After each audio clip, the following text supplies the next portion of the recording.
Hello, and welcome to the next installment of the Andy Warhol Diary and the old Razzle Dazzle. Today we're going to be looking at Andy's return to New York City on Sunday, November 28th, 1976.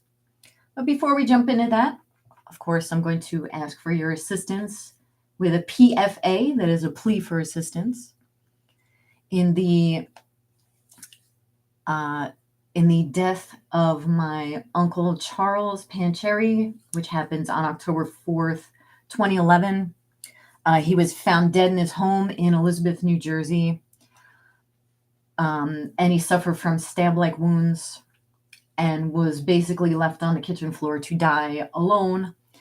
Neighbors saw a ladder reaching up to the window, and my uncle was in his 70s, so there was no reason for him to have a ladder to a back window. So they're estimating that's how this person or persons was able to gain entry into the home.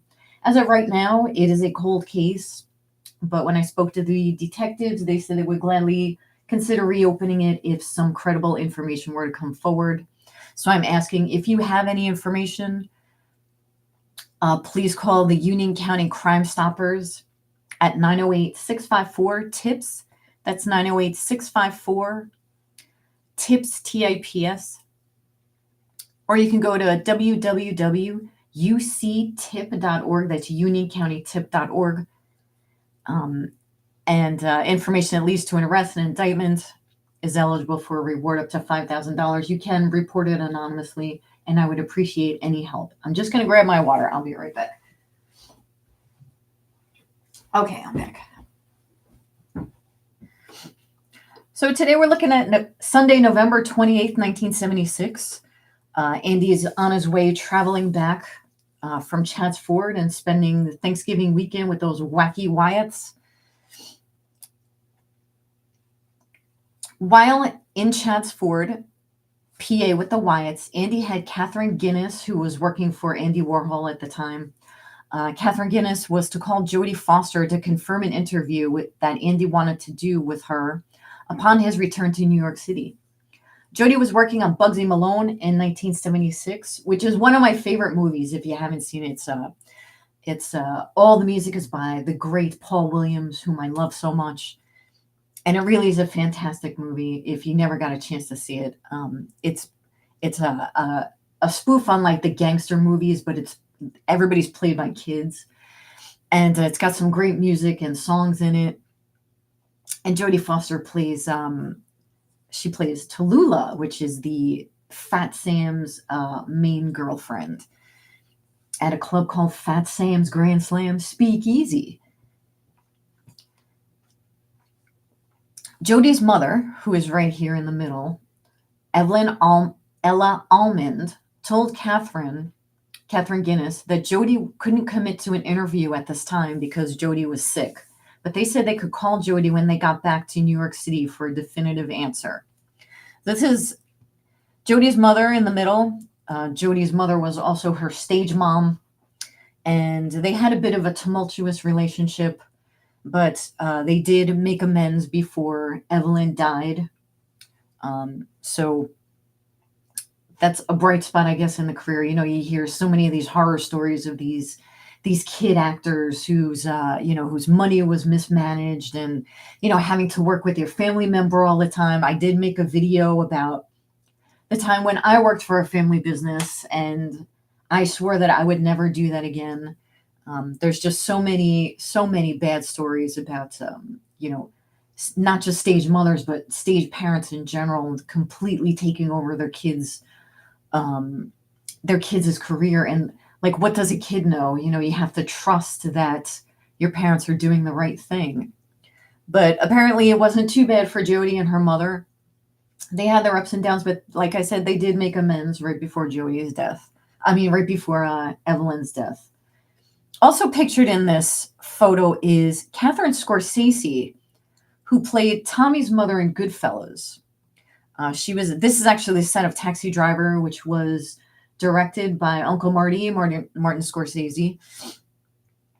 And in Goodfellas, she played Tommy's mother. You'll remember this very famous scene if you've seen the movie, where she's holding up this picture, And Robert De Niro's like, one dog's facing one way, the other dog's facing the other. What do you want from me, right? So this painting that Catherine Scorsese is holding up is based on a photograph from a 1978 issue of National Geographic. And it was painted by the mother of Nicholas Pileggi, who wrote the book Wise Guy that the film was based on. The man in this picture was birdwatcher John Weaving, and he was on his boat with his two dogs, Brocky and Twiggy. Weaving was a former banker who spent his retirement in Ireland and was well known in the area. Unfortunately, John passed away in 1987 before the film was released. So back to Andy Warhol. Upon returning to New York City, Andy noted the beautiful weather on that day, and the temperatures were in the 60s again, he states. He and Catherine Guinness walked over to the Pierre Hotel on 61st Street to meet Jodie, which is this building right here. While on the way over, Andy said hello to many people, and lots of people said hello to him, so he says. Andy noticed a beautiful woman staring at him from a car, and it turned out to be actress Ingrid Bergman. Ingrid, pictured right here, was suffering from breast cancer around this time, but she still retained her beauty. Ingrid's most famous role is probably Ilse Lund from the 1942 movie Casablanca, pictured right here, with Humphrey Bogart, where she spoke the famous but often misquoted line, "Play it, Sam," but it's often misquoted as "Play it again, Sam." This is a photo of Ingrid with her daughter, Isabella Rossellini, who was at one time engaged to Gary Oldman, who is my favorite actor. And they started together in a movie called Immortal Beloved in 1994. And there's Isabella right there. This is a movie about Beethoven, and it's about the finding of some letters that were written by Beethoven to a mysterious woman who he referred to as his immortal beloved. So this movie actually, it looks at a couple of famous women that Beethoven was involved with to try to find out who the immortal beloved was. While Andy was talking to Ingrid, a woman named Coco Brown started waving and yelling for Andy from a different car. So I can't locate any information on anybody named Coco Brown who might have been involved with Andy Warhol or a friend, or for all we know, it might be a nickname or a pseudonym for someone else, someone who didn't want to be identified. If you know who this person is, leave it in the comments.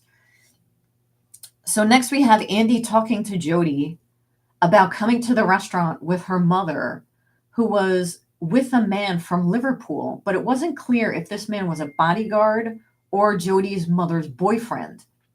Jodie was dressed in high boots and a hat, and Andy really liked her.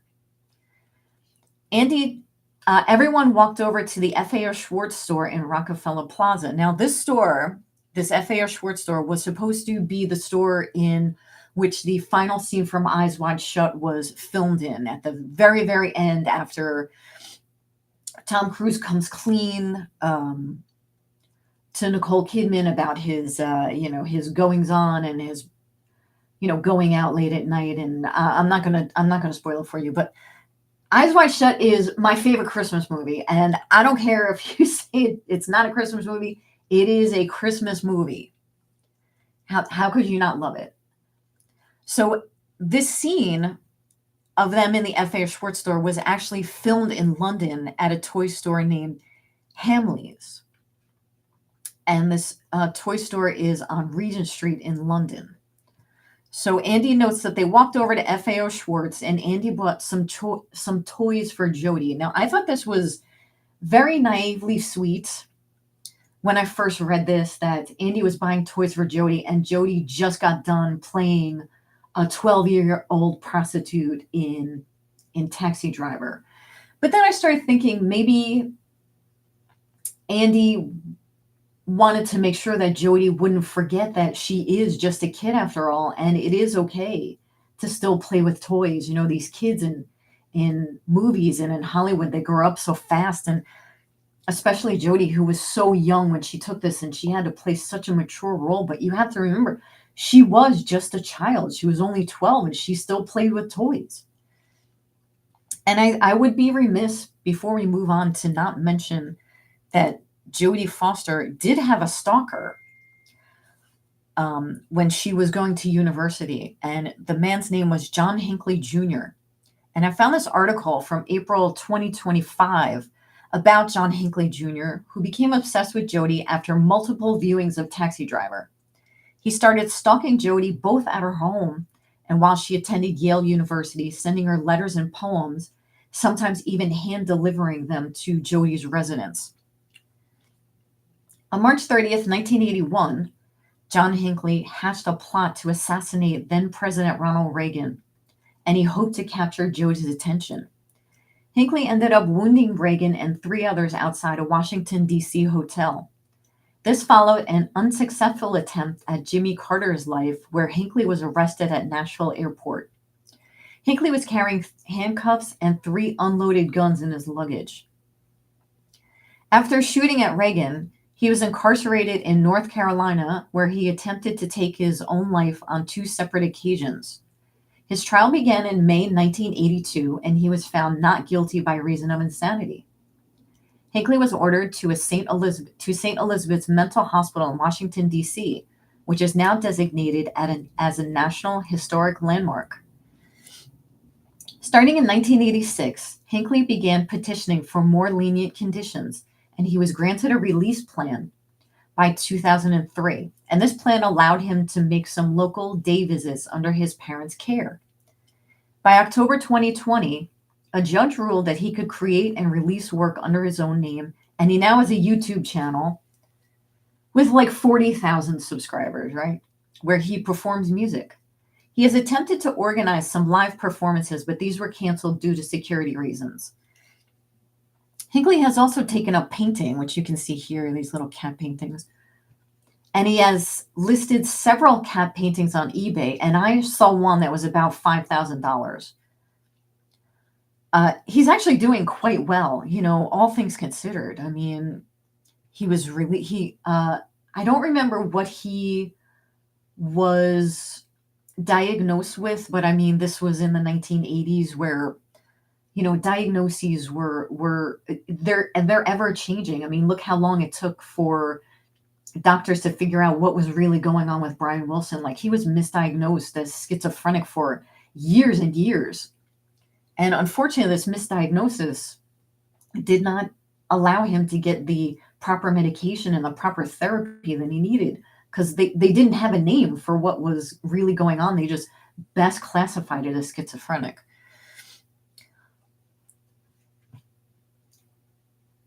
He's also very popular on Twitter. And in 2024, a documentary was released called Hinckley. So he's still out there kicking around. You can follow him on X if you want to. In this next section, Andy states that on the way back to the hotel with Jodie and her mother and this boyfriend or whoever he was, Jodie was signing autographs, and a guy on the corner was selling big candy canes, and he gave both Jodie and Andy one. And I can't help but think that this candy cane guy gave Jodie a candy cane because he recognized her, and then Andy stood around looking awkward and looking at Jodie and her candy cane until finally the man handed him a candy cane too, because he made it a point to say that they gave Andy one. Andy would have noted if he had to pay for his. So the guy did give him one. That's my best interpretation of this. When Andy got back to his place, he received a call from Nelson Lyon up here on the left. Nelson Lyon from LA. Nelson was a writer, actor, photographer, and film director, and he was once a writer for Saturday Night Live in the early 1980s. Nelson was famously or infamously being the last man to see John Belushi alive. Nelson took part in the days-long binge that killed Belushi, and he later testified against Kathy Evelyn Smith, this woman right here, who was Gordon Lightfoot's mistress at one time and the inspiration for his famous song Sundown, as well as the band song The Weight. Nelson received immunity from prosecution in exchange for his testimony. After Belushi's death, he struggled to find work and passed away of liver cancer in 2012. So this woman here, Kathy Evelyn Smith, was also in attendance, and she apparently was the person who purchased the drugs that Belushi took before he died, on the day he died, I should say. Nelson was calling to tell Andy what he did over Thanksgiving. Paul Morrissey, who you could see right here with Andy, he was the director on some Andy Warhol films. Paul Morrissey had invited Nelson to dinner at Chase Mellon's house. Chase was a writer for some films and worked as a crew member on various films in Hollywood. Paul then called Nelson back to disinvite him, saying that the dinner was going to be small and intimate, and that Paul really shouldn't have invited anyone at all because it wasn't going to be a big affair. Andy remarked that now when Nelson hears that something is going to be small and intimate, he panics that he may not be invited. Nelson made up his mind to go to the party at Chase Mellon's. He went as a guest of someone who was attending, and it turns out that thousands of people were there, thousands in quotes. When Nelson ran into Paul Morrissey at the party, he said, "Small, intimate world, isn't it?" In the next section, Bridget Polk, aka Bridget Berlin, right here up on top, who was Andy's secretary, who famously would sit at the front desk all day, not answering the phone when it rang, called in to report that she was down to 197 pounds from her 300-pound starting point when she appeared in Andy Warhol's Bad movie. That was the name of the movie, Bad. She stated ever since she saw herself in the film, she resigned to going on a diet. Andy said that Bridget is boring to talk to, and she never does anything. She never thinks of anything. She just lays in bed in the Washington Hotel and waits for the fat to roll off. This is the Washington Hotel right here. The George Washington Hotel, also known as the Freehand New York Hotel, is located at 23 Lexington Avenue between 23rd and 24th Street in Gramercy Park, Manhattan. This hotel was occupied by many famous writers, actors, musicians, and poets, including artist Keith Haring, this guy up here. You might not know his name, but you've definitely seen his art. And in the 1990s, Dee Dee Ramone of the Ramones lived there. Andy offered Bridget a job at the office, commenting that some of her fat could roll off at the office while she pretended to answer the phone, but Bridget refused the offer. Andy added it's taken Bridget 39 years to lose weight, and it will probably take her another 39 to get to work. So this was a theme with Andy, like no one ever worked as hard as he did. He was always the one who was hustling. He was always the one who was selling. You know, when I'm reading Bob Colacello's book right now, it's an excellent book called Holy Terror. Andy's constantly saying, Bob, if you just sold some more ads, your ship could come in and we could all be living on Easy Street. Like Andy would constantly basically want them to work 24 hours a day. And no one ever worked as hard as he did. Andy said that he was too tired to meet the Vreeland crowd for dinner after he got off the phone with Bridget. He's referring to Diana Vreeland, fashion columnist at Harper's Bazaar, and she was the editor-in-chief at Vogue. She later became a consultant to the Costume Institute of the Metropolitan Museum of Art. And these two photos here were taken by Andy, and you could see her cover of Interview magazine. Diana Vreeland hung around with the likes of Barbara Walters, right here, Lee Radziwill, right here, who was Jackie Kennedy's younger sister, fashion designer and socialite Halston and his models, the Halstonettes, which I think is the worst name ever, and actress Raquel Welch. Andy stated that instead of going out, he stayed home and watched 25 years of Lucille Ball on TV, which apparently you can still watch on YouTube. You know, anybody who says, oh my gosh, the world is so terrible, living in this day and age really stinks. Are you joking? Hey, you know what, YouTube? I want to watch a TV show from 1976. And YouTube's like, all right, here you go. It's all ready for you. So if you want to watch that and see what Andy was watching, it is available on the YouTubes. Andy then goes on to say that Victor Hugo called him from LA. This guy right here. Actually, that's Victor too in a wig. Victor was serving as Halston's art advisor at the time. Victor was also Halston's one-time boyfriend after arriving in New York City in the early 1970s. He later became affiliated with the factory where he worked on oxidation paintings, also known as the piss paintings. Andy would have a sheet of, I think it was like oxidized copper, and he would ask different people to urinate on them, and then like the design of the dried urine would become like part of the artwork. Andy also took many photographs of Victor in compromising positions for some of his painting series, especially like the torso series. When Studio 54 opened, Victor and Halston embraced the partying lifestyle. Victor liked to embarrass Halston by showing up to Studio 54 in nothing but a jockstrap or sometimes in a Halston dress. Victor later claimed that Andy paid him to do these things. Andy's then partner, Jed Johnson, did not like Victor's influence on Andy and claimed that Andy changed when he was around Victor and thought Andy was wasting his time as Victor didn't contribute anything meaningful to Andy's life. And Victor just wanted to be seen with famous people, but he didn't really contribute anything. Victor Hugo expressed much dissatisfaction as to how he was portrayed in the Andy Warhol diaries. Victor had to be removed from Halston's apartment after Halston was diagnosed with HIV and moved to California. Halston allowed Victor to keep living in his New York City apartment, where Victor was apparently selling Halston's belongings in order to feed his drug habit. Victor also broke the non-disclosure agreement he signed by agreeing not to speak about his relationship with Halston. In 2021, Netflix released a miniseries called Halston, with John Franco Rodriguez playing Victor Hugo. So that's right here if you want to take a look at that. Also in his phone call, Andy tells Victor he loved a display window that Victor did for Halston. The window display featured turkey bones, and someone broke in and stole the turkey bones. Victor was under the impression that Andy broke into the store and stole the turkey bones. And that was a joke. Andy was laughing about that. And that's it for Sunday, the 28th. Now we move on to this day in history. This day in history, the pilot episode of the disaster that was the Brady Bunch Variety Hour premiered on ABC. It was a follow-up to the Donnie and Marie episode that featured the cast of the Brady Bunch. There were a whole 9 one-hour episodes, and it was produced by Sid and Marty Krofft, which if you lived through the 70s, you know who Sid and Marty Krofft are.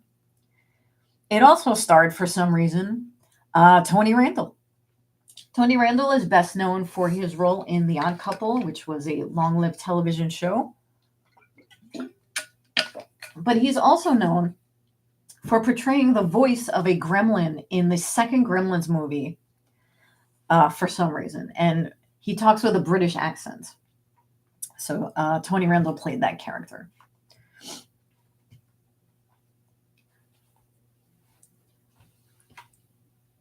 Incidentally, speaking of The Odd Couple, Tony Randall, who played Felix Unger on the show, was based on the sculptor and author Speed Vogel. Speed Vogel's right here. Speed Vogel's account of having to live with Mel Brooks after divorcing his first wife. Oscar Madison, the messy one in The Odd Couple, was based on Mel Brooks. Apparently he was a complete disaster after his divorce, and Anne Bancroft would not allow Mel Brooks to move in with her right away, so he was forced to find a roommate. And Speed Vogel would call up his friend Neil Simon right here and talk about how difficult it was to live with Mel Brooks, his messiness, his odd hours, his his crazy times, coming and going all the time, and all these plinking on the typewriter and trying to come up with ideas. And Neil Simon would get a real kick out of these stories, and he started using them as the basis for The Odd Couple. And if you ever watch The Odd Couple, you will notice that there is a character on The Odd Couple named Speed. and that is in reference to Speed Vogel, or an homage, so to speak. Also, if you're looking for a fantastic book to read, you can read Joseph Heller's book that he wrote along with Speed Vogel. They kind of like switched off on the chapters. And Speed Vogel was a close friend of Joseph Heller. Joseph Heller, of course, being the author of Catch-22. It's also a pretty good movie. It's not bad. So if you're looking for a really funny, interesting, true story, you can read that. And it tells the story of Joseph Heller and how he was stricken with, I forget the name of it, but it's some kind of palsy. And it's like a temporary condition, and it was brought on by like a virus, but he was hit like really bad with it, and he actually ended up in the hospital. And it kind of like tells it from Joseph's point of view, and then like from Speed Vogel's point of view. It's extremely funny and very well done, and I highly recommend that book. Also, on this day, an article by rock critic Nick Cohn was published in New York Magazine called "The Tribal Rights of the New Saturday Night," and this article would be the inspiration for the movie Saturday Night Fever. I was only able to find this article through a paywall, and I wasn't gonna buy it. But if somebody has it, if you want to, if you care to share, I'd be willing to read it and maybe do a deep dive on it. So that's it for Sunday, November 28th. The next diary entry is Tuesday, November 30th. So thanks for watching, and I'll catch you guys next time. MUBBO. Al Pacino. Attica, Attica, Attica, Attica, Attica, Attica, Attica.